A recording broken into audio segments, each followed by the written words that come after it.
أعوذ بالله من الشيطان الرجيم بسم الله الرحمن الرحيم الحمد لله رب العالمين والصلاة والسلام على سيدنا نبينا محمد وعلى آله وصحبه أجمعين قال الله تعالى في كتابه الكريم ولا تقولوا لمن يقتل في سبيل الله أموات بل أحياء ولكن لا تشكرون. Draga i poštovana braćo, poštovane majke i sestre, ja vas najiskrenije sviju selamim,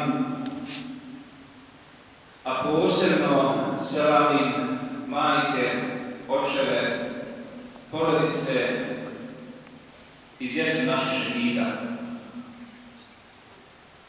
I želim da se u ovim mubarek ramazanskim trenucima u kojim se mi nalazimo, u ibadetu posta i u ovoj našoj lijepoj džamiji, danas ovdje lijepo i ugodno osjećamo.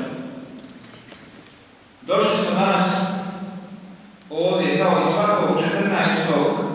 augusta da proučimo tevhid našim šehidima, da ih se sjetimo i da kažemo da smo svjesni toga da nije bilo njihove žrtve prije 19 godina, danas sigurno ne bi bilo nas. I zato se obraćamo tebi, uzvišeni Allah, da nam pomogneš da nikad ne zaboravimo veličine duga koju imamo prema njima, prema našim šehidima. Jednu fatihu proučimo pred duše naših šehida